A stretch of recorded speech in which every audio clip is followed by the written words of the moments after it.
Well, I wrote a book, small book. It was actually intended for a chapter in the second book I wrote called Whole. The smaller book was going to be a chapter, but my publisher wanted to take it out and put it in a separate book. But in any case, the title of that is The Low-Carb Fraud. And all those books that you just mentioned, they are directed to the idea that the problems we have is because of the carbohydrates we're consuming. It's garbage, it's nonsense. And so they say, get the carbohydrate down. Well, carbohydrate only comes from plants. That was their technique of questioning plant-based foods.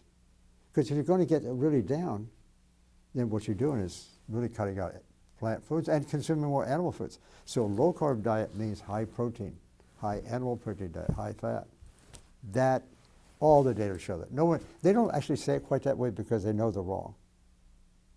So they will say that kind of thing as an attempt to discredit, the kind of thing we're talking about, because I'm talking about a diet that has about 75 to 80% carbohydrate in the natural food form. They're kind of drawing a little piece of that story, talking about sugar as being the big culprit. It contributes a little bit here or there or something, but it's not. So the low-carb thing, all those books, they usually come out once a year, almost. Everybody had a new title, everybody had a new twist on talking about this. And not one of those people, I must tell you, was a researcher or a scientist. In most cases, not even trained in nutrition. But they sold a lot of books because people like to hear good things about their bad habits. That's the name of the game. It has nothing to do with health, except the wrong kind of health.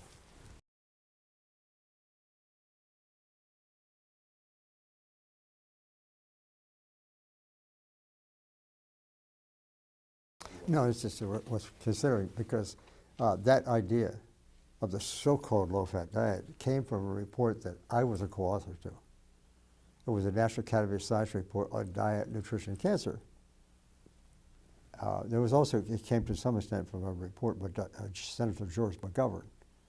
It wasn't a scientific report, but anyhow, what we both said, bring the total fat intake down from an average around 35–40% or so, let's get down to 30. And we did it only just, in those days, this is early 80s. This is a very provocative idea.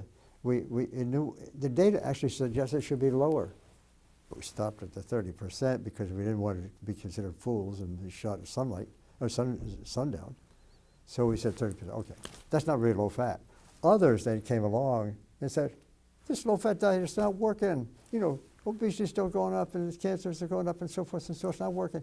So we got basically condemned for even suggesting a low-fat diet. We never suggested low-fat diet. We only just used it as a marker, just as sort of a national indicator. It had nothing to do with it. It's not a low-fat diet.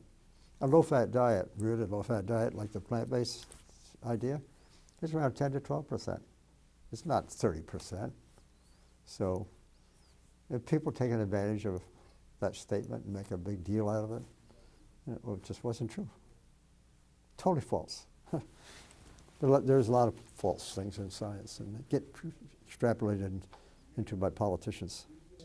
So when we said that, okay, low fat, that's an indication. What we really, and there was a chapter in the protein that I was talking about, but as soon as you start suggesting something that might mean less consumption of animal-based foods, that's like testing a third rail. That's when sparks fly. Because, there's no way that people want to hear that. Certain large segments of the population don't want to hear that. And certainly the industry doesn't want to hear it either.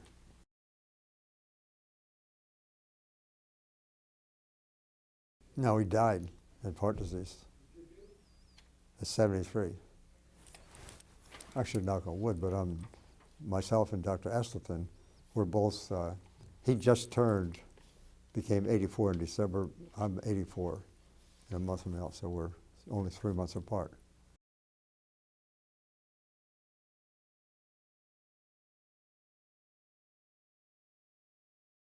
Well, there's a little truth in what I want to say first, and that is that the amount of disease we tend to see is what we've become familiar with, and doctors record it, okay? So with that consideration, nonetheless, setting that aside for the moment, all these diseases are coming from the same source, eating the wrong food and getting the wrong nutrition from those foods. And the so-called mechanisms by which they work and the nutrients that are involved in that sort of story is very, very complex. It's a complex biological question. But nonetheless, eat those foods, everything's going to hell in a handbasket for all kinds of different reasons. But that's what it is.